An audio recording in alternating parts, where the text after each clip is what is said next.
नमस्कार विद्यार्थी मित्रांनो, एम-पी-एस-सी एज्युकेशन या यूट्यूब चॅनलवर तुमचं सर्वांचं हार्दिक स्वागत आहे. मित्रांनो बघा, वर्ल्ड जिओग्राफीच्या आपण 3 पार्टमध्ये लेक्चर आणतोय. पार्ट 1, पार्ट 2 आणि पार्ट 3. याच्या आधी आपण सुद्धा अपलोड केले होते, पण त्या व्हिडिओला प्रॉब्लेम असल्यामुळे आपण काय करतोय, पुन्हा लेक्चर अपलोड करतोय. ओके, हे 3 पार्टमध्ये असणार आहे. सुरुवातीला आपण प्राकृतिक भूगोल पाहू. तर बघा, ब्रह्मांड पहिल्यापासून सुरुवात करू. ब्रह्मांड म्हणजे युनिवर्स. ब्रह्मांड म्हणजे युनिवर्स म्हणजे अणुकणापासून ते आकाशगंगा यासारख्या सर्व तत्वांचा यामध्ये समावेश असतो. ब्रह्मांडाची उत्पत्ती बिग बँग सिद्धांतानुसार बेल्जियमचे खगोलशास्त्री बघा जॉर्ज लेम्टेर यांनी दिला होता.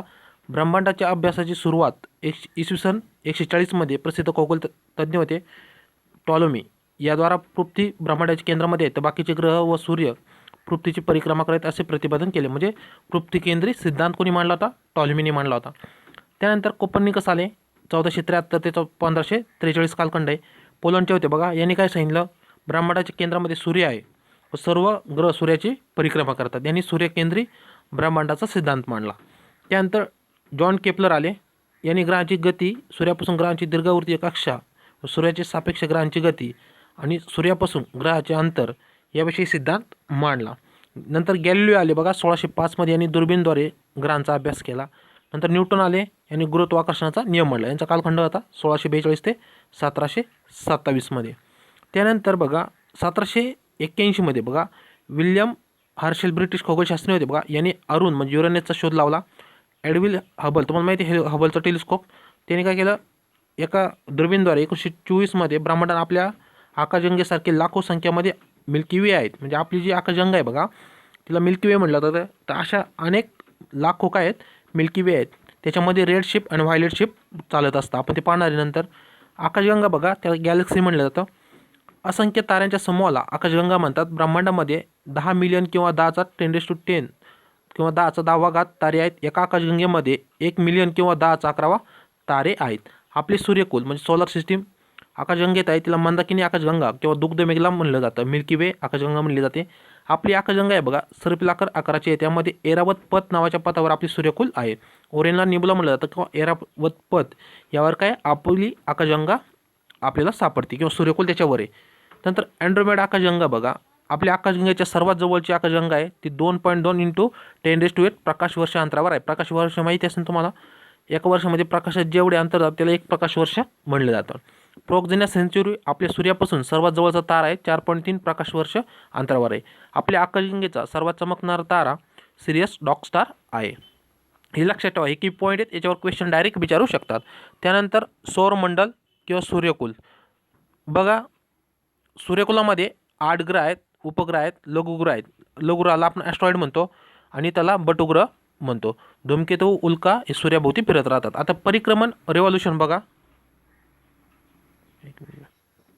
आपण पाहतोय सौरमंडल, सूर्यकुल, सोलार सिस्टीम म्हणलं जातं. त्याच्यातली पहिली घेण्यासाठी परिक्रमण रेव्होल्यूशन म्हणलं जातं.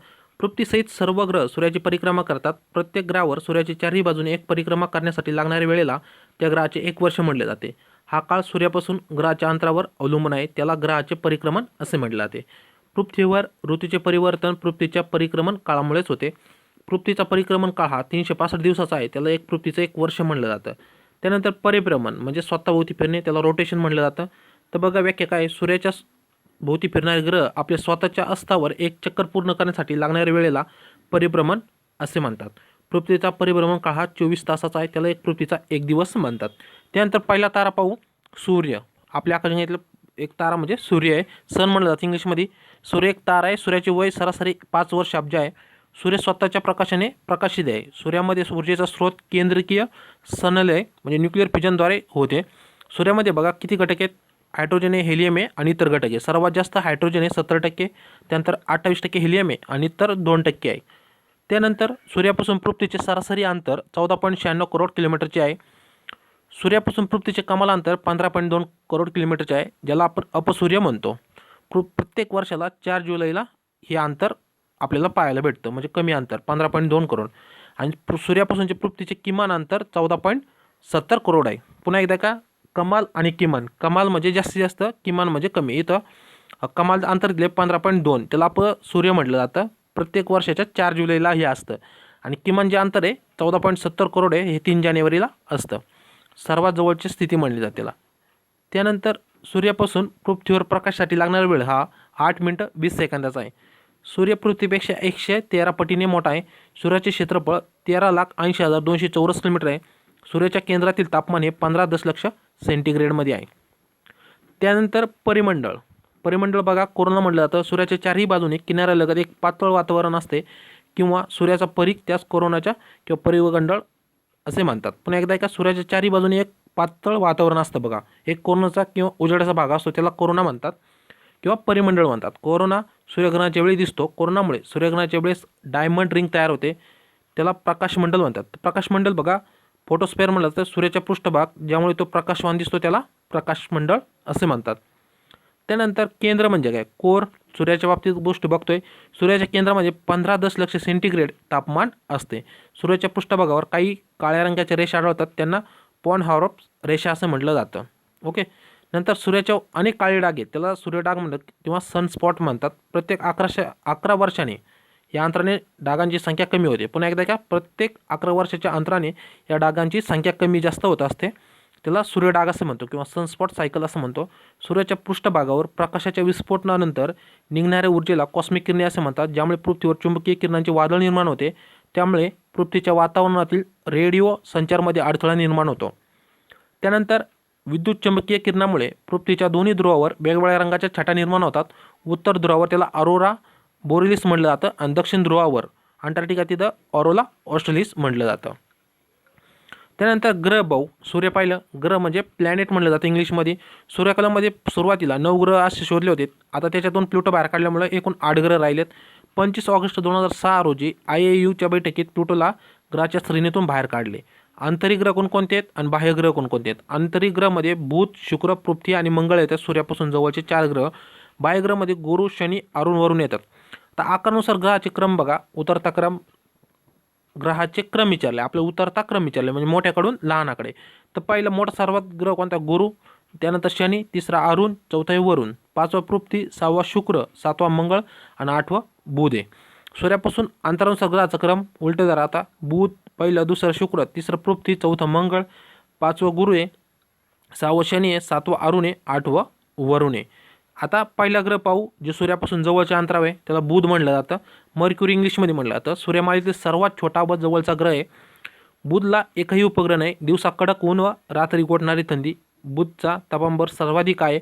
बुधचा परिक्रमण रिव्हॉल्युशन हा 88 दिवसाचा आहे. परिभ्रमण काळ 58.65 दिवसाचा आहे. रोटेशन म्हणजे स्वतःभोवती फिरणे. रिव्हॉल्युशन म्हणजे सूर्याभोवती फिरणे. सूर्याभोवती फिरण्याला 88 दिवस लागतात आणि स्वतःभोवती फिरायला 58 दिवस लागतात. त्यानंतर शुक्र दुसरा ग्रह, पृथ्वीची बहीण म्हणली जाते. सूर्यमालेतील सर्वात चमकणारा ग्रह व उष्मग्रह म्हटलं जातं. शुक्राचा व्यास जवळजवळ पृथ्वीच्या व्यासा इतकाच असल्याने त्याला पृथ्वीची बहीणसुद्धा म्हटलं जातं. याचा परिक्रमण रिव्हॉल्युशन म्हणजे 225 दिवसाचा आहे सूर्याभोवती फिरण्याचा काळ, आणि परिभ्रमण रोटेशन स्वतःभोवती फिरायला 243 दिवस लागतात. शुक्राला एकही उपग्रह नाही. शुक्राच्या वातावरणात 97% कार्बन डायऑक्साईड असल्यामुळे सूर्याच्या प्रकाशाला परिवर्तित करण्याची क्षमता 70% आहे. त्यामुळे सूर्यमालेतील सर्वात चमकणारा ग्रह आहे. सूर्याच्या वातावरणात किती पर्सेंट कार्बन डायऑक्साईड आहे? 97%. त्याच्यामुळे काय होतं, हा शुक्र जास्त प्रमाणात चमकणारा ग्रह दिसतो. शुक्र व अरुण पूर्वेकडून पश्चिमेकडे फिरतात, तर सर्व बाकीचे ग्रह पश्चिमेकडून पूर्वेकडे फिरतात. पुन्हा एकदा का, शुक्र व अरुण पूर्वेकडून पश्चिमेकडे फिरतात आणि बाकी सर्व ग्रह पश्चिमेकडून पूर्वेकडे फिरतात.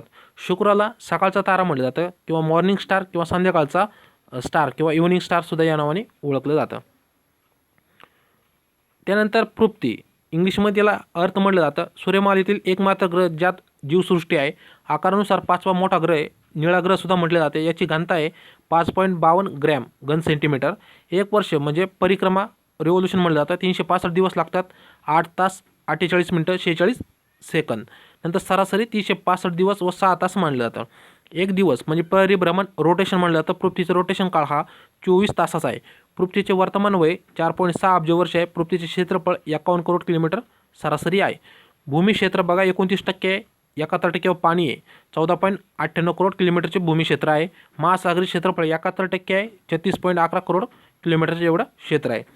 विषुववृत्तीय व्यास पृथ्वीचा हा 12,755 किलोमीटरचा आहे आणि ध्रुवीय व्यास हा उत्तर ते दक्षिण हा 12,712 किलोमीटरचा आहे. 30 किलोमीटरचा गॅप आहे.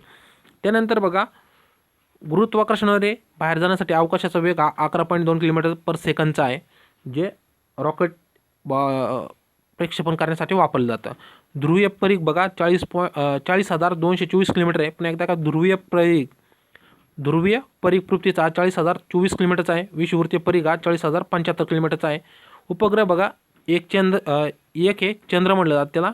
पृथ्वीला एकच उपग्रह आहे चंद्र. सूर्यापासून सरासरी अंतर पृथ्वीचे 14.54 करोड किलोमीटरचे आहे. सूर्यापासून कमाल अंतर म्हणजे जास्तीत जास्त अंतर ते 15.2 करोड किलोमीटरचं आहे. ते 4 जुलैला असतं. आणि किमान अंतर आहे बघा उपसूर्य कालखंड मानला जातो हा 14.72 करोड किलोमीटरचं अंतर आहे. ते 3 जानेवारीला असतं. म्हणजे 3 जानेवारीला किमान अंतर सूर्यापासून पृथ्वीचं असतं. त्यावेळी उजेड जास्त प्रमाणात असतो, उष्णता जास्त जाणवते. आणि जास्तीत जास्त अंतर कधी असतं 4 जुलैला, त्यावेळी उष्णता कमी जाणवते. पृथ्वीचा कल हा 23.5 डिग्रीला आहे दोन्ही वृत्तावर, कर्क आणि मकरवर ठिकाणी. समुद्र तळापासून सर्वाधिक उंची 8,848 किलोमीटर आहे. माउंट एव्हरेस्ट नेपाळ या ठिकाणी ते आहे, शिखर आहे. समुद्र तळापासून सर्वाधिक खोली ही मरियाना गर्त 11,033 मीटर आहे. ती प्रशांत महासागरामध्ये फिलिपिन्स देशाजवळ आहे. भूपृष्ठावरील सर्वाधिक खोली 396 मीटरची आहे. मृत सागर इस्रायलपाशी आहे. आता पृथ्वी पाहिली. आता उपग्रह पाहू चंद्राबद्दल. त्याला मून म्हणलं जातं इंग्लिशमध्ये. पृथ्वीपासून चंद्राचे अंतर सरासरी 3,82,000 किलोमीटरचे आहे. कमाल अंतर 4,02,000 किलोमीटरचे आहे. किमान अंतर बघा 3,67,000 किलोमीटर आहे. त्यानंतर चंद्राचा प्रकाश पृथ्वीवर पोहोचण्यासाठी 1.03 सेकंदाचा कालावधी लागतो. चंद्रावर गुरुत्वाकर्षण पृथ्वीच्या 1/6 पट आहे, म्हणजे कमी आहे. चंद्राचा व्यास 3,475 किलोमीटर आहे. चंद्राचं दृश्य भाग हा 59% आहे. अदृश्य भाग 41% आहे. त्यानंतर चंद्रावर वातावरणाचा अभाव आहे. चंद्रावरील सर्वात उंच पर्वत लेबेस पर्वत म्हटलं जातं. चंद्राचा परिक्रमण काळ हा 27.5 दिवसाचा आहे. चंद्राचा परिभ्रमण काळ हा 27.5 दिवसाचा आहे. चंद्रग्रहण पौर्णिमेच्या रात्री होते. त्यानंतर चंद्रावर प्रथम मानव उतरला कोण? नील्स आर्मस्ट्राँग व सर एडविन ॲल्ड्रिन म्हणून 20 जुलै 1969ला अपोलो 2 या अंतरिक्षयानाद्वारे चंद्रावर मानवाने पहिले पाऊल ठेवले. सी ऑफ ट्रॅव्हिलिटी म्हटलं जातं. नंतर नील आर्मस्ट्राँगचे कथन हे मानवासाठी सर्वात लहान पाऊल, परंतु मानवतेसाठी सर्वात मोठे पाऊल असणार आहे. चंद्र पौर्णिमेची रात्री पूर्णपणे चमकणार व अमावस्येची रात्री पूर्णपणे काळा दिसतो. पौर्णिमा ते अमावस्या या कालखंडाला किंवा पौर्णिमा ते अमावस्या व अमावस्या ते पौर्णिमा दरम्यानच्या चंद्राचा आकार छोटा मोठा होत असतो.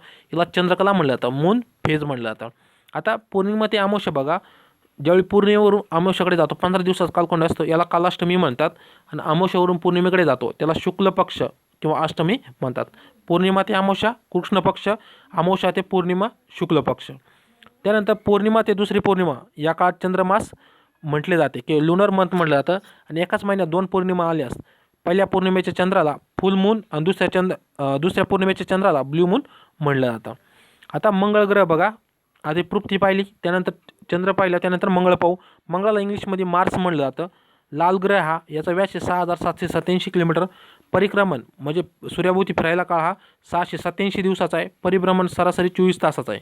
सूर्यापासूनचे अंतर 22.79 करोड किलोमीटर आहे. मंगळाला 2 उपग्रह आहेत, फोबस डेमोस. उंच पर्वत बघा मंगळावर कोणते? निक्स, ऑलिम्पिया. एव्हरेस्टपेक्षा 3 पटीने उंच आहे. एव्हरेस्ट किती? 8.5 किलोमीटर. ओके. त्यानंतर मंगळ अभियान बघा, बायकिंग, फायदरपाईड, नंतर मार्स ओडिसी म्हटलं जातं. बिगल 2 2003 मध्ये राबवलं होतं. स्पिरिट व ऑपॉर्च्युनिटी 2004 मध्ये, क्युरियोसिटी 2012 मध्ये, मावेन 2013 मध्ये, मॉम 2013 मध्ये राबवले होते. त्यानंतर गुरु ग्रह, त्याला ज्युपिटर म्हटलं जातं.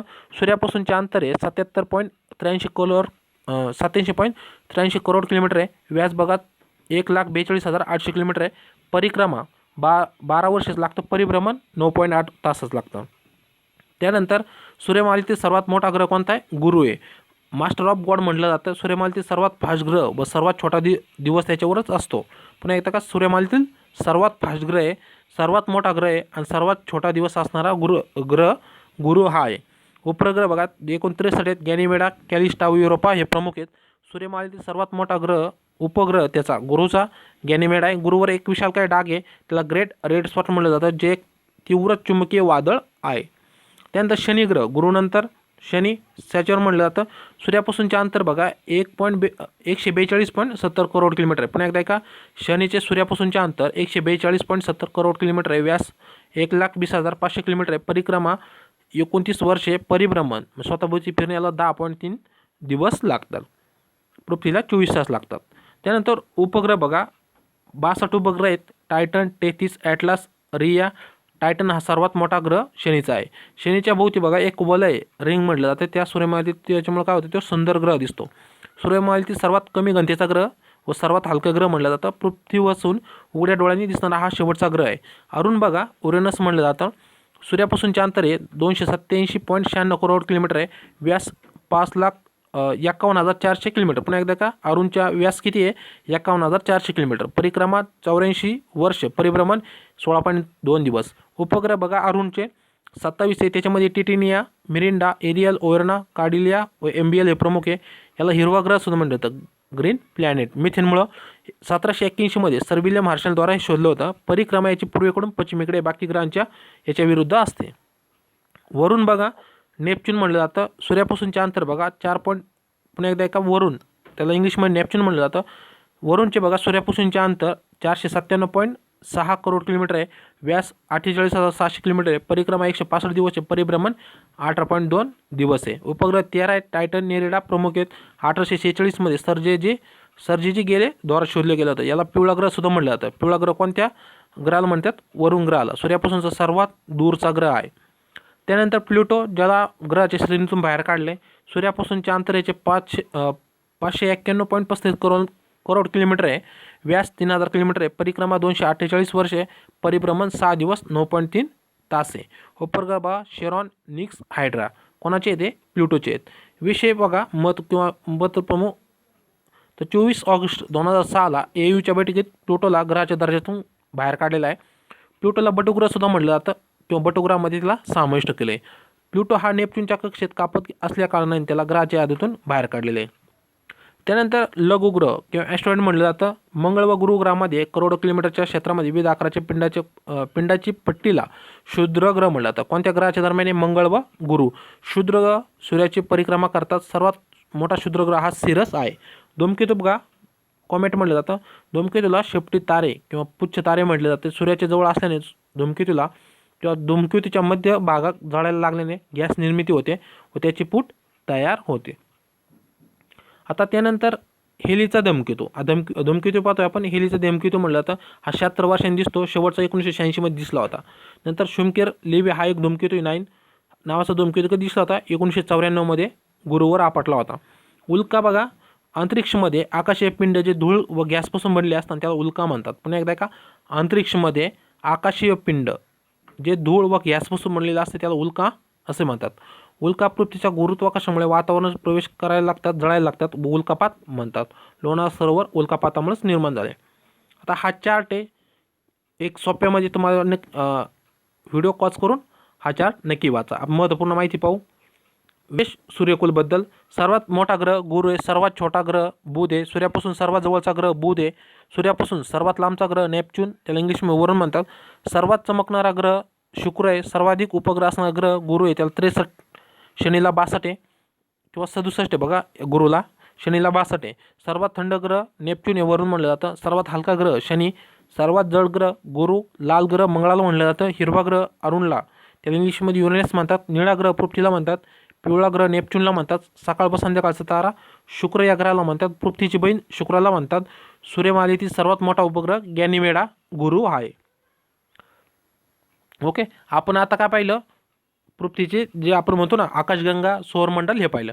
आता पृथ्वीची आंतरिक संरचना पाहू. अर्थ इंटेरियर पार म्हणतात. बघा आधुनिक वर्गीकरण जेफ्रीच्या भूकंप तरंगाच्या आधारावर याचं वर्गीकरण केलं आहे. पृथ्वीच्या आंतरिक संरचना 3 भागामध्ये कवच, प्रावरण आणि गाभा. इंग्लिशमध्ये कवचाला क्रस्ट किंवा लिथोस्फेअर म्हणतात. प्रावरणाला मेटल म्हणतात. गाभाला कोर म्हणतात. सुरुवातीला आपण कवच किंवा शिलावरण पाहू. क्रस्ट म्हटलं जातं लिथोस्फेअर. बघा थराची जाडी बघा कवचाची किती, सरासरी 33 किलोमीटर आहे. महासागराची जाडी 40 किलोमीटर आहे आणि महासागराची जाडी 10 किलोमीटर आहे. त्यानंतर पृथ्वीच्या कवचाचे 2 भाग आहेत, सियाल आणि सायमा. तर सियाल पाहू. महाखंडाची जाडी याच्यामध्ये सिलिका व ॲल्युमिनियमपासून तयार झाली आहे. सियाल हा सीमापेक्षा हलका आहे. घनता 2.65 ते 2.77 ग्रॅम घन सेंटीमीटर आहे. भूकंप लहरीचा वेग आहे प्राथमिक 5.6 किलोमीटर पर सेकंद आहे. दुय्यम लहरीचा वेग आहे 3.2 किलोमीटर पर सेकंदचा आहे. सियाल हा सीमावर तरंगतो. सियालमध्ये ग्रॅनाइट खडक प्रामुख्याने आढळतो. सियाल जे बघा लावाप्रूफ रस बघा ज्यावेळी ज्वालामुखी होतो लावारस निघतो बघा, तो बाहेर निर्माण होताना आपण म्हणतो ॲसिडिक लावा, बेसिक लावा, पण जो लावारस बघा पृथ्वीच्या आतमध्ये शांत होतो या एक कवचामध्ये तिथं ग्रॅनाइट खडक निर्माण होतात, त्याद्वारे बघा ते ग्रॅनाइट खडक घेऊन जांभ्या खडकाची निर्मिती होते आपण पाहिलं. तर सियालमध्ये बघा ग्रॅनाइट खडक प्रामुख्याने आढळतो. आता तुम्हाला जर पाहायचं असेल तर बघा कवच इथे निफे म्हटलं जातं, दोन प्रकारे आउटर कोर आणि इनर कोर म्हटलं जातं.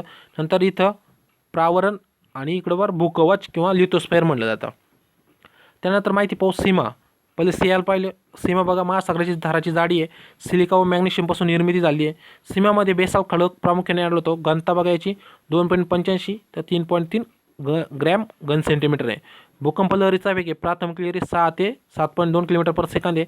दोन लहरी या ठिकाणी 3 ते 4 किलोमीटर पर सेकंदनी धावतात. कवचामध्ये प्रमुख घटक कोणते आढळतात तर ऑक्सिजन, सिलिका, ॲल्युमिनियम आणि लोह. तर ऑक्सिजनचे प्रमाण किती कवचामध्ये 46.50, सिलिकाचं 27.72, ॲल्युमिनियमचं 8.13 आहे, लोहाचं 5.1 आहे.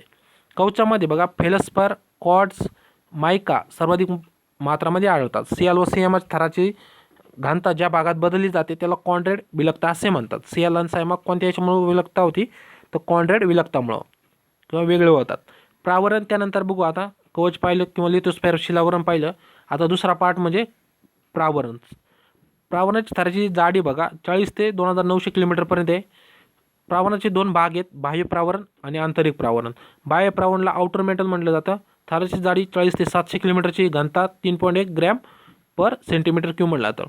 आंतरिक प्रावरण इनर मेटल म्हटलं जातं. थराची जाडी 700 ते 2900 किलोमीटर आहे, घनता 5.7 ग्रॅम सेंटीमीटर क्यूब म्हटलं जातं. प्रावरणामध्ये पदार्थाची अवस्था जेली म्हणजे सेमी सॉलिड सारखी असते, त्याला लावा किंवा मॅग्मा असे म्हटलं जातं. पृथ्वीच्या कवचामध्ये भूगर्भात होणाऱ्या हालचाली किंवा प्रक्रिया याचे मुख्य कारण आहे. बाह्य प्रमाणातील मॅग्मा कवचातून पृथ्वीच्या भूपृष्ठावर येण्याचा प्रयत्न करतो, त्यामुळे भूपृष्ठावर ज्वालामुखी, भूकंप व नवीन भूपृष्ठाची निर्मिती होते.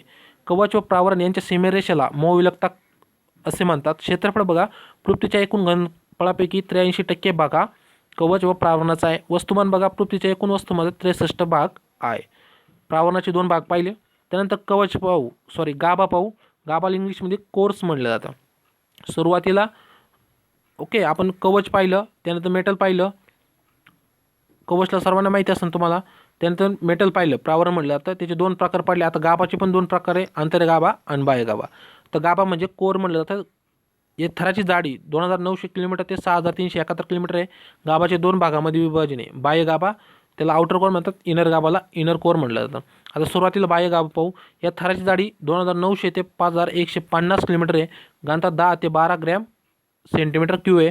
अवस्था बघा बाह्य गाभामध्ये पदार्थाची अवस्था आहे द्रवरूपामध्ये असते. त्यानंतर दुय्यम लहरी द्रवरूपात न जाऊ शकल्याने त्या भागातून वाहत नाही. आंतरिक गाभा किंवा इनर कोर म्हटलं तर या थराची जाडी 5150 ते 6371 किलोमीटर आहे. घनता 13.3 ते 13.6 ग्रॅम पर सेंटीमीटर क्यूब आहे. आंतरिक गाभा पदार्थाची अवस्था घनरूपात आढळते. पुन्हा एकदा सांगतो, गाभा दोन प्रकारचे आहेत, एक आंतरिक गाभा आणि एक बाह्य गाभा. बाह्य गाभा हा लिक्विड टाईपचा आहे. आंतरिक गाभा हा सॉलिड रूप आहे, त्याला घनरूप असं म्हटलं जातं. गाभा निफे बघा निकेल प्लस फेरस पासून निर्मिती झाली आहे. पृथ्वीच्या एकूण घनफळापैकी 16% भाग हा गाभेचा आहे. पृथ्वीच्या एकूण वस्तुमानापैकी 32% भाग आहे. नंतर प्रावरण व गाभा यांच्या सीमारेषेला गुटेनबर्ग विलकता असे म्हटलं जातं. त्यानंतर विशेषतः बघा पृथ्वीच्या आंतरिक भागाचे याच्यामध्ये तापमान बघा पृथ्वीच्या भूपृष्ठावरून केंद्राकडे गेल्यास तापमानाची वाढ होते. 100 मीटरला 3 डिग्रीची तापमानाची वाढ होते, म्हणजे 32 मीटरला 1 डिग्रीनी. त्यानंतर 30 किलोमीटरला 500 डिग्री, 200 किलोमीटरला 1400 डिग्री, 1000 किलोमीटरला गेले पृथ्वीच्या आतमध्ये तर 700 डिग्री तापमानाची वाढ होते. आणि 3000 डिग्रीला गेलं तर 2300 डिग्रीची वाढ होते. तसेच 6000पर्यंत जर गेले तुम्ही तर 2500 डिग्रीपेक्षा जास्त आहे. आता तापमान पाहिलं. आता दुसरं पाहू दाब. दाब बघा प्रेशर म्हणलं जातं इंग्लिशमध्ये. भूपृष्ठापासून जसे जसे केंद्राकडे गेले दाब वाढत जातो, परंतु दाब वाढीचे दरसुद्धा कमी होत चालतो. घनता बघा भूपृष्ठापासून जसे जसे केंद्राकडे गेल्यास घनता वाढत जाते. पृथ्वीची सरासरी घनता ही 5.5 ग्रॅम सेंटीमीटर क्यूब आहे. कवच बाह्य प्रावरण मिळून ॲटमॉस्फिअर किंवा दुर्बरावरण असे म्हणतात. त्यानंतर वेगनरचा भूखंड अपवन सिद्धांत. ओके, तर वेगनर्स थेअरी ऑफ कॉन्टिनेंटल ड्राफ्ट म्हटलं जातं. आता जर्मन शास्त्रज्ञ बघा अल्फ्रेड वेगनरने 1922ला जर्मन भाषेमध्ये आता ती शब्द आहे बघा, डायस्टिंग डर क्वांटिटी अँड ओझिन म्हणलं तर हा ग्रंथ आहे. हा जर्मन भाषेमध्ये शब्द आहे बघा. त्याच्यानंतर मग इंग्रजी भाषेमध्ये ट्रान्सलेशन केलं, ओरिजिन ऑफ कॉन्टिनेंटल आणि ओशियन म्हटलं तर कॉन्टिनेंट अँड ओशियन. तर बघा वेगनरनुसार बघा, वेगनरनी थिअरी मांडली, तुम्हाला सर्वांना माहिती आहे पेंजिया आणि पेंतालचा. ओके, जे भूखंड भाग होता बघा जेमिनीचा त्याला पेंजा म्हणलं, आणि जे महासागराचा भाग होता त्याला पॅथलचा म्हणलं. आता ते पाहू.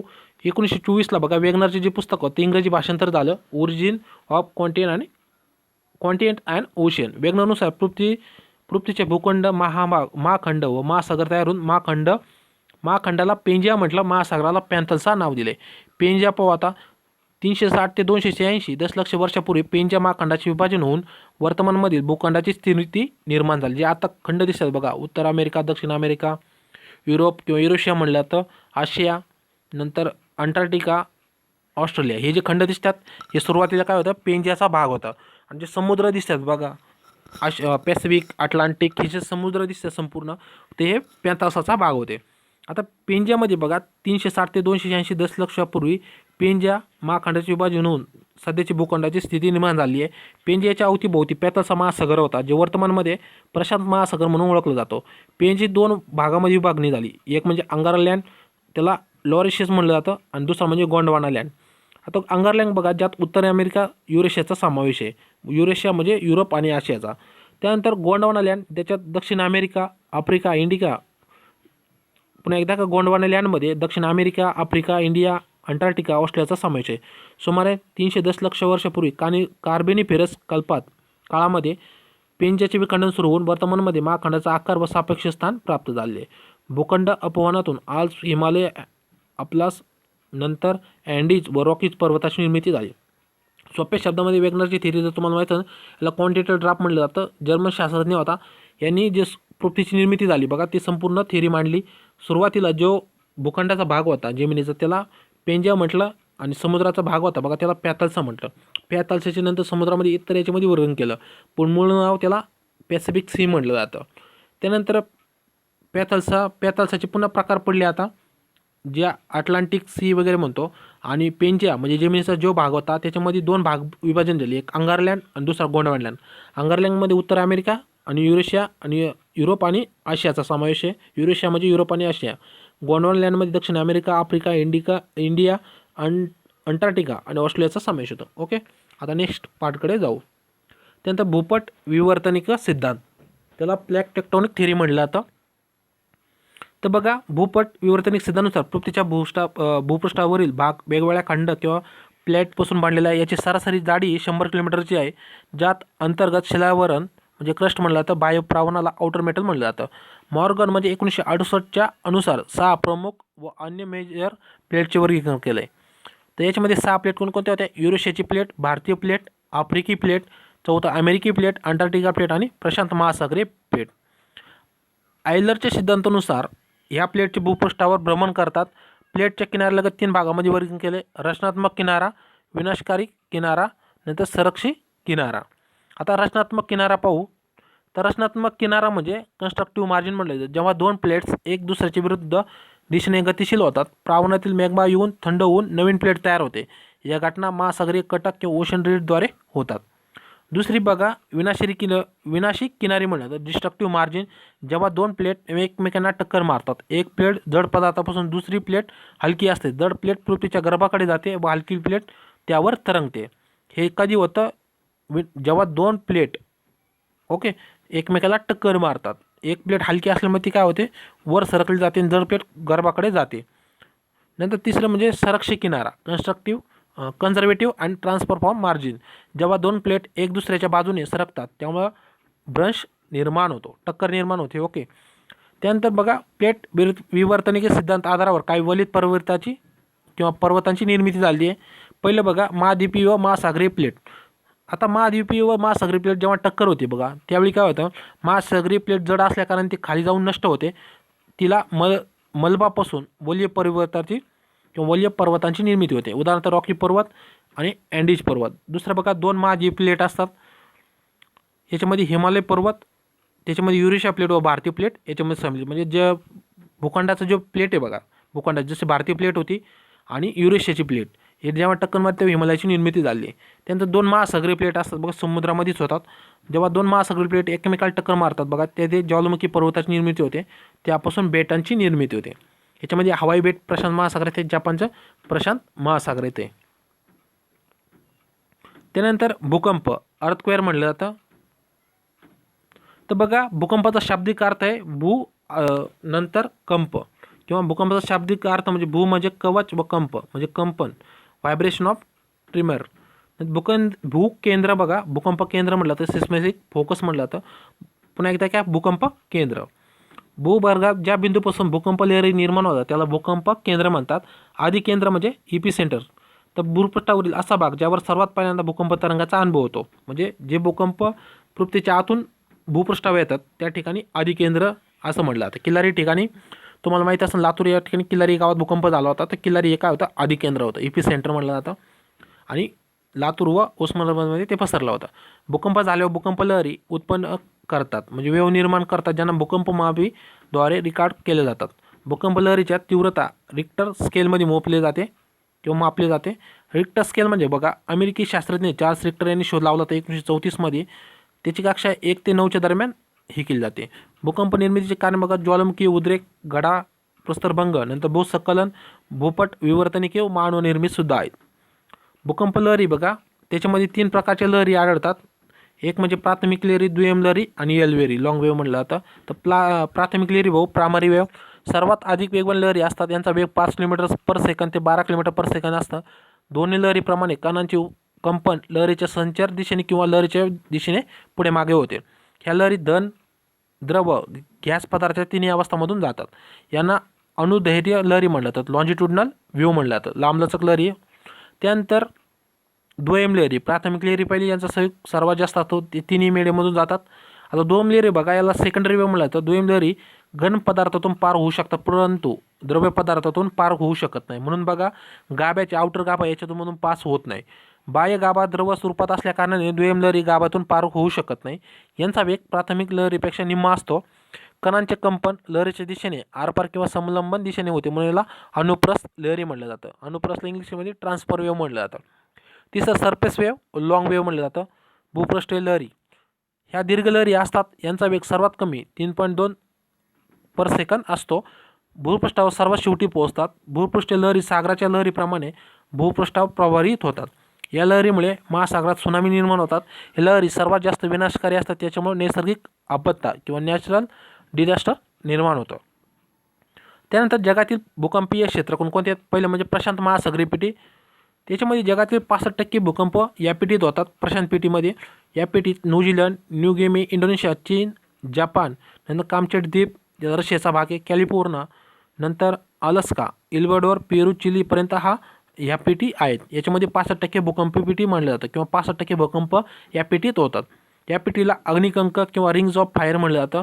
जगात सर्वात जास्त भूकंप जपानमध्ये होतात, म्हणून याला व्यास भूकंपाचा देश म्हटलं जातं. दुसरी पेटी बघा, अटलांटिक पेटी, अटलांटिक बेल्ट म्हटलं जातं. अटलांटिक महासागरात बघा, अटलांटिक रिजवळ अनेक बेटांचा समावेश याच्यामुळे झालेला आहे. त्यानंतर भूमध्य सागरीय पट्टा, याच्यामध्ये बघा हिमालय पर्वतीय पट्टा म्हटलं जातं. भारताचे हिमालय पर्वतीय रांग किंवा क्षेत्र भूकंप पट्ट्यात येते. याच्यामध्ये उत्तराखंड, हिमाचल प्रदेश, जम्मू काश्मीर, सिक्कीम, अरुणाचल प्रदेश, आसाम या राज्यांचा समावेश होतो. यामुळे भूकंपाचे धक्के या भागामध्ये बसतात. भारतातील प्रमुख भूकंप पाहू, 1967 साली कोयना भूकंप झाला महाराष्ट्रामध्ये. 93मध्ये लातूरचा भूकंप, 1996मध्ये जबलपूर भूकंप मध्य प्रदेशमध्ये झाला. 2001मध्ये भुज भूकंप गुजरात, 2004मध्ये सुनामी लहर, 2011मध्ये सिक्कीम. आता इथं छोटे मोठे पण झाले आहेत, ते नवीन पहा. नंतर ज्वालामुखी व्हॉल्कॅनो म्हणलं जातं. आता व्हॉल्कॅनो बघा, पृथ्वीच्या भूपृष्ठावर गोलाकार छिद्र ज्यातून पृथ्वीच्या भूभागातून मॅग्मा किंवा लाव्हारस बाहेर होतो त्याला ज्वालामुखी म्हणतात. पुन्हा एकदा ऐका, पृथ्वीच्या भूपृष्ठावरील आकारात भूपृष्ठाच्या आतून गोलाकार छिद्रातून पृथ्वीच्या बाहेर मॅग्मा येतो, लाव्हारस म्हणतो आपण त्याला दुसऱ्या शब्दामध्ये, त्याला आपण ज्वालामुखी म्हणतो. ज्वालामुखीच्या मुखाला क्रेटर म्हटलं जातं. ज्या ठिकाणी भूपृष्ठावरती निघतं बघा ज्वालामुखी किंवा मॅग्मा, त्याला क्रेटर म्हटलं जातं. ज्वालामुखीचे मुख अधिक मोठे होऊन त्यात पावसाचे पाणी साचून होऊन त्याला कालडेरा किंवा महाकुंड म्हणतात. मॅग्मा बघा, भूगर्भातून गॅस, उष्ण, जलबाष्प, धूळ, लावाच्या समूहाला मॅग्मा असे म्हणतात. मॅग्मा ओके, तुम्हाला समज लाव्हा याच्यामध्ये फरक आहे की मॅग्मामध्ये तर सुद्धा पार्ट असतो, गॅस, उष्ण, जलबाष्प, धूळसुद्धा असतं. ज्वालामुख्यातून निघणारे पदार्थ कोणकोणते असतात? वायू निघतात, बाष्प निघतं, लेपिली एक निघतं आणि लावा एक निघत असतो. आता वायू कोणकोणते निघतात बघा? CO2 निघतं, SO2 निघतं, H2S निघतं, HCl निघतं, अमोनिया निघतं, मिथेन निघतं, CH4 म्हटलं जातं, नायट्रोजन NO2 हे वायू बाहेर पडतात. नंतर बाष्प कोणतं? बाष्पामुळे ज्वालामुखी जवळ मेघ तयार होऊन भरपूर पर्जन्यवृष्टी होते. लॅपिली बघा बेसिल्या काय आहे? अन्नदलिक आणि खंडमय पदार्थ, याच्यामध्ये राख, धूळ, खडक व खडकाचे तुकडे येतात. लावारस बघा भूगर्भातून मॅग्मा जेव्हा भूपृष्ठावर येते त्याला लावा असे म्हणतो. त्याच्यामध्ये लावाचे दोन प्रकार आहेत, ॲसिडिक लावा, बेसिक लावा. ॲसिडिक लावा म्हणजे ज्या लावारसात सिलिकाचे प्रमाण 70% जास्त असते त्याला ॲसिडिक लावा म्हणतो. यामुळे डोंगरे निघतात, उंचवट्याचा भाग निर्माण होतो आणि हा घट्ट असतो. बेसिक लावा बघा ज्या लावारसामध्ये सिलिकाचे प्रमाण 30 ते 40% असते त्याला बेसिक लावा म्हणतो. यापासून मोस्टली पठारे निघतात आणि हा थोडा पातळ असतो, पिवळसर कलरचा असतो आणि ॲसिडिक लावा थोडा घट्ट व काळसर असतो. ज्वालामुखीचे प्रकार पाहू आता. शांत ज्वालामुखी, त्याला मूर्त ज्वालामुखी सुद्धा म्हटलं तर. ज्वालामुखीचे प्रकार पाहतोय आपण. पहिले शांत ज्वालामुखी, एक्सटिन व्हॉल्कॅनो म्हटलं तर. शांत ज्वालामुखी अशी ज्वालामुखी ज्याच्यात उद्रेक होऊन शेकडो वर्ष निर्माण झाले. उदाहरणार्थ ओजेस डेल्स रोसेडो दक्षिण अमेरिकेतील सेलेडो, नंतर पुजिमामा जपानमधलं आहे, क्रोकाटोवो इंडोनेशिया, पुपो म्यानमारमधलं. त्यानंतर निद्रिस्त ज्वालामुखी किंवा सुप्त ज्वालामुखी म्हटलं तर डॉर्मॅट व्हॉल्कॅनो, असे ज्वालामुखी ज्यामध्ये काही काळानंतर पुन्हा उद्रेक होतो. एक काळी सतत उद्रेक होत असून परंतु सध्या उद्रेक होणे थांबले, परंतु पुन्हा कधी होण्याची शक्यता आहे. उदाहरणार्थ विसुवी इटली ठिकाणी, बॅरेन भारतातले, नार्कोडम भारतातले. त्यानंतर माउंट कोटापेक्सी इक्वेडोर जगातील सर्वात उंच व ज्वालामुखी प्रदेश आहे. नंतर पिनाटुबो फिलिपिन्समधलं आहे, कॅमेरून आफ्रिकेमधलं आहे, पॉप कॅटपिटल मेक्सिकोमधलं आहे. त्यानंतर पुढचा पाठ म्हणजे जगातील ज्वालामुखी क्षेत्र कोणकोणत्या ठिकाणी आहे. बघा प्रशांत महासागरी पेटी म्हणलं होतं आपण, भूकंपामध्ये सुद्धा पाहिलं त्याच्याला तिथं सुद्धा रिंग्स ऑफ फायर म्हणलं होतं. तिथं 65% भूकंपसुद्धा होत होते. आता प्रशांत महासागरी पेटीमध्ये बघा ज्वालामुखी किती होते, याला सर्कम पॅसिफिक बेल्ट म्हणलं जातं. अग्निकंकण म्हणजे रिंग्स ऑफ फायर म्हटलं जातं. या ठिकाणी 353 ज्वालामुखी प्रदेश आढळतात. जगातील 80% ज्वालामुखी याच प्रदेशामध्ये होतात. दुसरं बघा मध्य महाद्वीपीय पट्टा, मिड कॉन्टिनेंटल बेल्ट. या पट्ट्यात भूमध्य समुद्रात स्ट्रॉम्बेली, एटना व विसुवियस, तसेच इराणमध्ये देवमन हे आहेत. कॅक्शियस पर्वतात एल्ब्रुस, नंतर आफ्रिकेत किलिमांजरो व केमेरून हे काय आहेत मध्य महाद्वीपीय पट्ट्यातले ज्वालामुखी क्षेत्र आहेत. तिसरं अटलांटिक पेटीमधले ज्वालामुखी क्षेत्र, ह्याच्यामध्ये लेसर अँटिलेस, मेजर अँटिलेस आणि सेंट हेलेना हे आहेत. त्यानंतर पुढचा पाठ खडक, रॉकचे प्रकार पाहू. तर बघा पृथ्वीचे भूपृष्ठ निर्माण करणाऱ्या पदार्थांना खडक असे म्हणतो. खनिजांच्या समूहाला खडक असे म्हणतात. उत्पन्नानुसार खडकाचे वर्गीकरण 3 याच्यामध्ये केले. आग्नेयजन्य आग्नेय खडक म्हटलं जातं, दुसरं गाळाचे खडक किंवा जलजन्य, तिसरं रूपांतरित खडक. आग्नेय खडकांडाला इग्नियस रॉक म्हटलं जातं, गाळाच्याला सेडिमेंटरी आणि रूपांतरित खडकाला मेटामॉर्फिक खडक असे म्हटलं जातं. आता अग्निजन्य खडक बघा, याला इग्नियस रॉक म्हटलं जातं, याला प्राथमिक खडक किंवा मातृ खडक असे म्हणतात.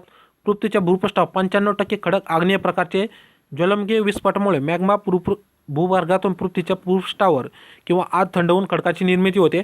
अग्निजन्य खडकाचे 2 प्रकार आहेत, बाह्यनिर्मित अग्निजन्य खडक, आंतरिक अग्निजन्य खडक. तर बाह्यनिर्मित अग्निजन्य खडक बघा पृथ्वीच्या कवचाला पडलेल्या भेगामधून मॅग्मा भूपृष्ठावर येतो व कालांतराने थंड होऊन खडकाचे रूपांतर होते, त्याला बाह्यनिर्मित अग्निजन्य खडक म्हणतात, उदाहरणार्थ बेसाल्ट. दुसरा आंतरिक खडक अग्निजन्य खडक, याच्यामध्ये पुन्हा सुद्धा प्रकार आहेत. एक म्हणजे पातालिक खडक, दुसरं म्हणजे अपातालिक खडक. आता पातालिक खडक म्हणजे काय बघा, अग्निजन्य खडकाचा प्रकार आहे. भूकवचाच्या आतील खोलीत मॅग्मा थंड होऊन खडकाची निर्मिती होते, याला काय म्हणतात पातालिक खडक. आणि दुसरं म्हणजे मध्यवर्ती खडक, या जेव्हा मॅग्मा भूकवचाच्या भेगामधून मार्गक्रमण करत असताना खोलीतच थंड होऊन खडकाची निर्मिती होते, याला काय म्हणतात मध्यवर्ती खडक, उदाहरणार्थ ग्रेनाइट. त्यानंतर डाईक बघा किंवा भीती खडक म्हटलं जातं. भूवर्गातून जे मॅग्मा जेव्हा उभ्या भेगामध्ये साचून कालांतराने थंड होऊन खडकाची निर्मिती होते, याला डाईक म्हटलं जातं. सील बघा, भूगर्भातून मॅग्मा जेव्हा आडव्या भेगामध्ये साचून कालांतराने थंड होऊन खडकाची निर्मिती याला सील म्हणतात. लोकोलिथ म्हटलं जातं. त्यानंतर बघा लोकोलिथ म्हणजे काय, जेव्हा भूगर्भातून किंवा पृथ्वीच्या आतून मॅग्मा गुंबद किंवा लेस आकाराच्या साचून काय होतं थंड होतं, त्याला लेकोलिथ म्हटलं जातं. त्यानंतर बॅथोलिक, भूकवचाच्या विस्तीर्ण किंवा खोलगट पोकळीस मॅग्माचे संचित होऊन आकार बेस किंवा मॅग्मा साचून तयार होणाऱ्या खडकाला बॅथोलिस म्हटलं जातं. त्यानंतर जलजन्य खडक बघा, गाळाचे खडक किंवा सेडिमेंटरी म्हटलं जातं, दुसरा पार्ट. याच्यामध्ये बघा गाळाचे खडक प्राचीन खडकाचे तुकडे जीवाश्म खनिजाच्या संचयन तयार होत असतात. या खडकाचे बघा भूपृष्ठ निर्मितीत 5% योगदान आहे, परंतु भूपृष्ठात 75% भागावर विस्तृत आहे. या खडकात जीवाश्म पर्याप्त मात्रामध्ये आढळतात, जसं की जिप्सम, चार्ज, लिग्नाइट, कोळसा, चुनखडी, वाळू खडक, शेल, ग्रेव्हल, पेट्रोलियम पदार्थ याच सेडिमेंटरी खडकामध्ये आढळतात आणि 75% भूपृष्ठाच्या भागावर पसरलेला आहे. तिसरा भाग बघा, रूपांतरित खडक, मेटामॉर्फिक रॉक सुद्धा म्हटलं जातं. अग्निजन्य खडक व जलजन्य खडकावर ताप, दाब, रासायनिक क्रियामुळे ज्याच्या रचनेत गुणधर्मात बदल होऊन जे खडक तयार होतात रूपांतरित खडक होतात. पुन्हा एकदा बघा, अग्निजन्य खडकावरच तापमान, दाबामुळे व रासायनिक क्रियामुळे बदल होतात आणि नवीन प्रकारचे खडक तयार होतात, त्याला रूपांतरित खडक म्हणतात. आता दोघांमध्ये फरक पाहू. जलजन्य खडक कोणते, रूपांतरित खडक कोणते. जलजन्य पहा, शेल खडक, वाळू खडक, चुनखडी, कोळसा, स्लेट म्हटलं जातं, किट्स. अग्निजन्य खडक याच्यामध्ये ग्रेनाइट व बेसाल्ट येतात. रूपांतरित खडकामध्ये बघा, स्लेट, क्वार्ट्ज, संगमरवर, ग्रॅफाइट, हिरा, स्कीट, पायलेट हे त्याच्यामधले प्रकार आहेत. रूपांतरित खडकमध्ये प्रकार मुख्य म्हणजे नीस आणि एम्फिबोलाइट. त्यानंतर तुम्हाला एक समोर चार्ट आहे बघा, कशापासून काय निर्माण होतो. अग्निजन्य खडकापासून जलजन्य खडकसुद्धा निर्माण होतो, जलजन्य खडकापासून रूपांतरित खडकसुद्धा निर्माण होतो, एकमेकाला तयार करत असतात. त्यानंतर पर्वत बघा, माउंटेन पाहू तर बघा, पृथ्वीच्या भूपृष्ठावर 27% भाग पर्वताने आच्छादला आहे. काळानुसार पर्वताचे प्रकार आहेत. एक म्हणजे नवीन पर्वत, यंग माउंटन म्हटलं जातं. जे पर्वत भूखंड उपवन कॉन्टिनेंटल ड्राफ्टनंतर अस्तित्वात आले त्यांना नवीन पर्वत म्हणतात, जसं की हिमालय पर्वत भारत, नेपाळ, चीनच्या दरम्यान आहे. नंतर ॲटलास पर्वत पुन्हा एकदा का, हिमालय पर्वत भारत, नेपाळ, चीन. ॲटलास पर्वत पश्चिम आफ्रिका, रॉकी पर्वत उत्तर अमेरिका, अँडीज पर्वत दक्षिण अमेरिका. त्यानंतर प्राचीन पर्वत किंवा ओल्ड माउंटन म्हटलं जातं. जे पर्वत भूखंड अपवन किंवा कॉन्टिनेंटल ड्राफ्टच्या आधी अस्तित्वात आले त्यांना प्राचीन पर्वत म्हणतात, जसं की पेनाईन पर्वत युरोपमध्ये, अरवली पर्वत भारतात आहे, ॲप्लेशियन पर्वत उत्तर अमेरिका आणि डुगन्सबर्ग पर्वत दक्षिण आफ्रिका. नंतर निर्मितीच्या आधारावर पर्वताचे 4 प्रमुख प्रकार आहेत. एक म्हणजे वलित पर्वत बघा, फोल्ड माउंटन म्हटलं जातं. भूपट विवर्तनिक किंवा प्लॅक टेक्टोनिक क्रियामुळे निर्माण होतात. दाब, उभार, तणाव, आकुंचन इत्यादी कारणामुळे खडकाच्या थरावर वलय किंवा गड्यात तयार होऊन हे पर्वताची निर्मिती झाली आहे. त्यानंतर दुसरं बघा, हिमालय, आल्प्स, रॉकी, अँडीज, युराल किंवा ॲटलस हे पर्वत वलीय पर्वत आहेत. त्यानंतर दुसरा प्रकार पाहू आता, अवरोधी किंवा खसदरीचा पर्वत, ब्लॉक माउंटन म्हटलं जातं. पृथ्वीच्या भूपृष्ठाच्या एखाद्या भागाची उंचावणे किंवा खचणे यामुळे काय होतं, पर्वताची निर्मिती होते. अवरोधी पर्वत, हॉर्स्ट और ब्लॉक म्हटलं जातं. पृष्ठभागाच्या खाली लावा थंड होऊन तणाव व कसण्यामुळे भूपृष्ठावर भ्रंश व दरार पडतात किंवा काही भाग दराराने होतो किंवा उंचवटाचा भाग निर्माण होतो, त्याला अवरोधी पर्वत म्हणतात. पुन्हा एकदा का, अवरोधी पर्वत म्हणजे काय, पृष्ठभागाच्या खाली लावा थंड होऊन तणाव व खचण्यामुळे भूपृष्ठाचा भ्रंश व दरार तयार होऊन काही भाग उंचावतो, त्याला अवरोधी पर्वत म्हणतात. तर खाली खचलेल्या भागाला खसदरी असे म्हणतात. ग्रेट रिफ्ट व्हॅली म्हटलं तर आफ्रिका. ब्लॅक फॉरेस्ट पर्वत दरम्यान युरोपमधलं आहे. विंध्याचल व सातपुडामधल्या दरम्यानचा खसदरीचा प्रदेश ज्याच्यामधून नर्मदा नदी वाहते. नंतर दामोदर खसदरी भारत. त्यानंतर तिसरा प्रकार आहे अवशिष्ट पर्वत, त्याला रेसिड्युअल माउंटन म्हटलं जातं. आधुनिक अपक्षय व अपक्षरणामुळे, पुन्हा एकदा का, आधुनिक अपक्षय व अपक्षरणामुळे, जसं की नदी अपक्षरण कशामुळे होतं, नदीमुळे होतं. तर आधुनिक अपक्षय व अपक्षरणामुळे नदी, हिमनदी, पर्जन्य, मोसमी वारे इत्यादी शक्तीमुळे पर्वताची दिवसेंदिवस झीज होऊन पर्वताचे अवशिष्ट शिल्लक राहते, त्याला अवशिष्ट पर्वत म्हणतात. अरवली पर्वत भारत, अल्प्स पर्वत USA आणि विंध्याचल सातपुडा पर्वत पश्चिम घाट भारतामध्ये. त्यानंतर संघटित पर्वत माउंटन ऑफ ॲक्युम्युलेशन म्हटलं जातं. ज्वालामुखीच्या उद्रेकामुळे निघणाऱ्या लावारसाचे संचयन होऊन किंवा वाळवंटी प्रदेशात वारामुळे तिचे संचय निर्माण होऊन पर्वताचे संग्रहित पर्वत निर्माण होतात. उदाहरणार्थ हवाई बेटे, आईसलँड, तुवालू, फिजी. ओके, पर्वत पाहिले. त्यानंतर स्थळाकृती पाहू. लँडफॉर्म खूप महत्त्वपूर्ण टॉपिक आहे बघा. त्याच्यामध्ये वाऱ्यामुळे, नदीमुळे, ओके, याच्यामुळे जे लँडफॉर्म निर्माण होतात स्थळाकृती आपण ते पाहणार आहे.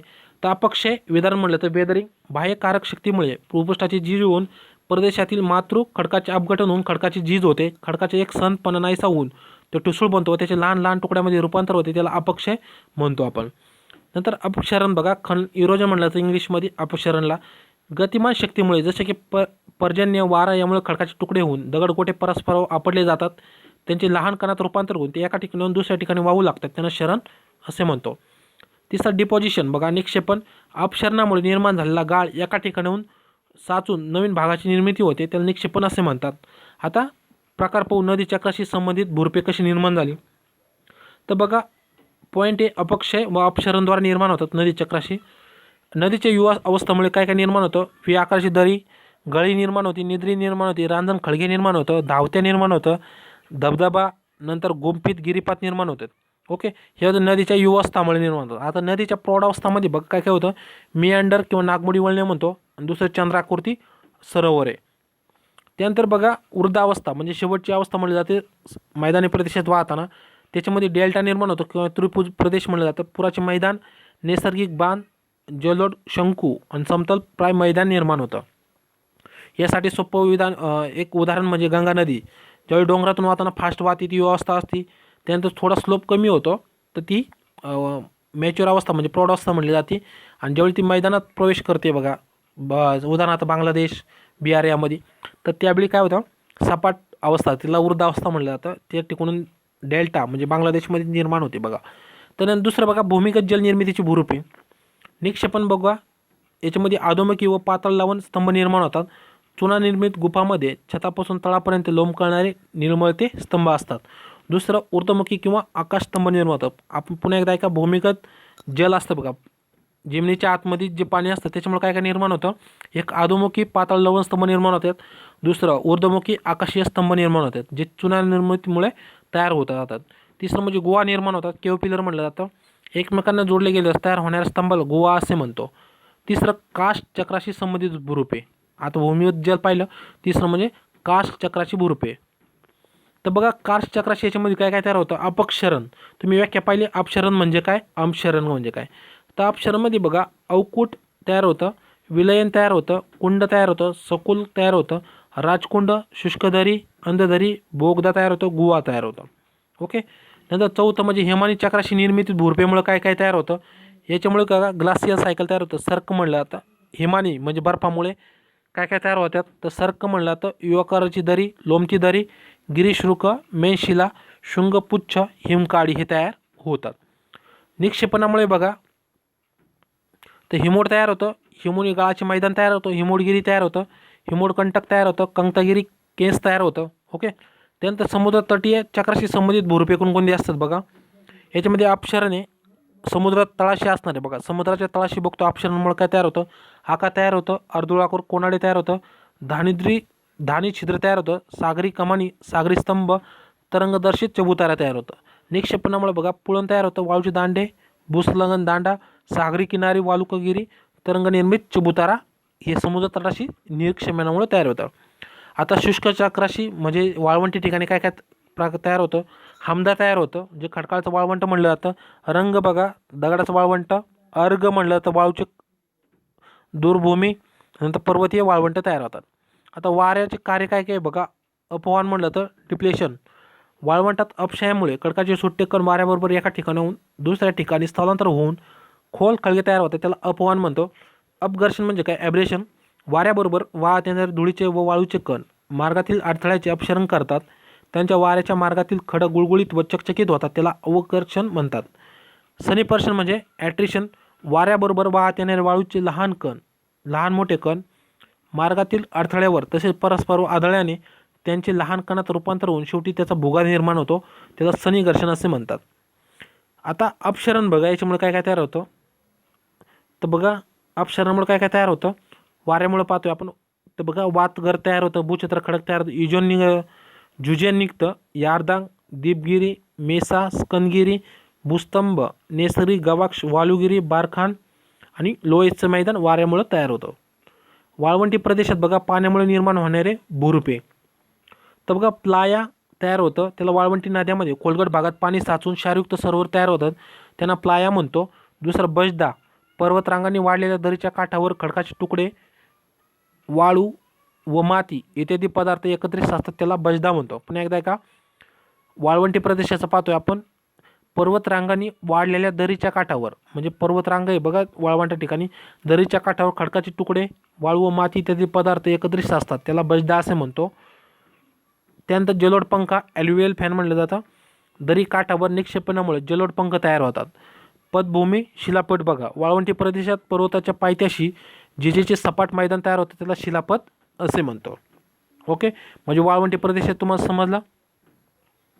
त्यानंतर ओके मित्रांनो, हा आता पार्ट 1 जागतिक भूगोल. आता आपण पार्ट 2मध्ये वायुमंडळापासून शेवटपर्यंतचा भाग पाहू. तिसऱ्या पार्टमध्ये आपण संपूर्ण जे कॉन्टिनेंटल आहे बघा किंवा महाखंड म्हणतो ते पाहणार आहे. ओके, पार्ट 1मध्ये आपण महत्त्वपूर्ण टॉपिक पाहिले, सौरमंडळ पाहिले, नंतर आकाशगंगा गॅलेक्सी संपूर्ण माहिती पाहिली, त्याची थेअरी पण पाहिली, नंतर प्लॅट टेक्टोनिक पण सुद्धा पाहिलं, प्लॅट टेक्टोनिकमध्ये प्लेट कसे सरकतात ते पाहिलं, त्यानंतर व्हॉल्कॅनो किंवा भूकंप कसे निर्माण होतात ते पाहिलं. भूकंपानंतर आपण आता नवीन टॉपिक पाहिलं ते म्हणजे लँड्स फॉर्म पाहिलं कसे निर्माण होतात. ओके, तर भेटूया पुढच्या व्हिडिओमध्ये, त्याच्यामध्ये ॲटमॉस्फिअर पाहणार आहे आणि जे इतर टॉपिक आहेत ते पाहणार आहे. ओके, थँक्यू सर्वांची पुन्हा एकदा. जय हिंद, जय महाराष्ट्र.